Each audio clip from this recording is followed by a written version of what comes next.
Next जो है आपको जनाब फ्रैंक, देखिएगा Franck Hertz experiment.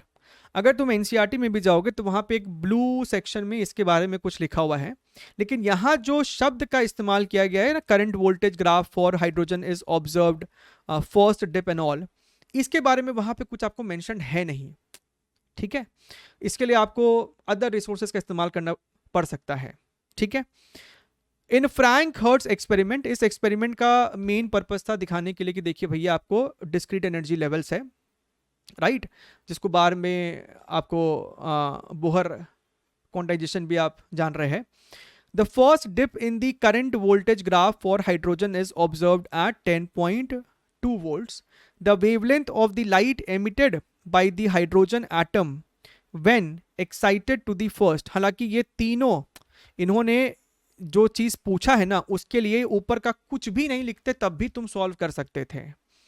The wavelength of light emitted by hydrogen atom when excited to the first excitation level is how much? First excitation level का क्या मतलब होता है?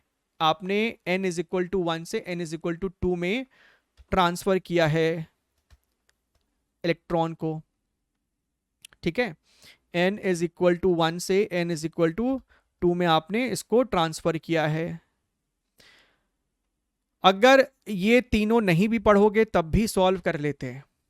हालांकि ये जो first dip in current voltage graph for hydrogen is observed at this much ये जो लिखा हुआ है बहुत डीप में तो अभी फिलहाल हम नहीं जा रहे हैं। ये आपको इतना बताता है क्या होता क्या है। आपके पास सपोज कीजिए इस प्रकार का कोई चेंबर मेंबर है, ठीक है, यहाँ पे आपको है कैथोड एनोड, यहाँ से आप इसको ऐसा हीट करके इलेक्ट्रॉन को यहाँ से निकालते हो एंड सब, यहाँ पे आपको हाइड्रोजन गैस है। ठीक बात है, तो ये आप एक पोटेंशियल डिफरेंस यहाँ पे डेवलप करते हो। आप यहाँ पे एक पोटेंशियल डिफरेंस डेवलप करते हो जो हमको यहाँ पे बोल रहा है कि भैया जब 10.2 का पोटेंशियल डिफरेंस था, when the electron was accelerated through a potential difference of 10.2, तो इलेक्ट्रॉन के पास एक एनर्जी आ गई है which is equal to 10.2 electron volt.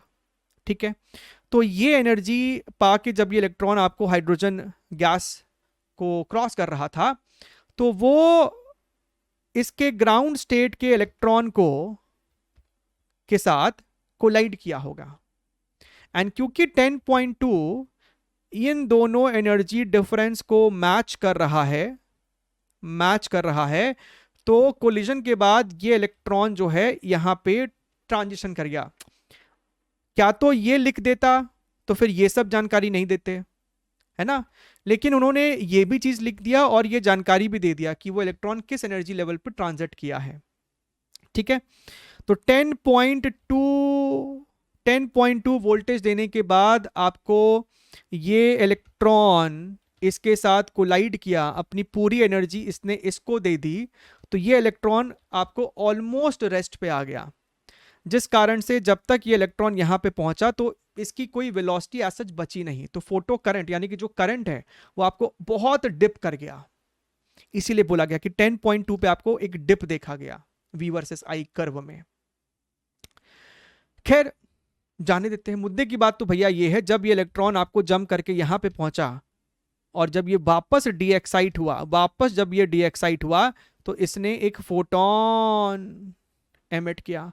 उस फोटोन का जो वेवलेंथ होगा that is equal to your 1245, हम नहीं कह रहे, सवाल में बोला है, divided by your delta E, और ये नैनोमीटर में निकल के आएगा बिकॉज इलेक्ट्रॉन वोल्ट नैनोमीटर।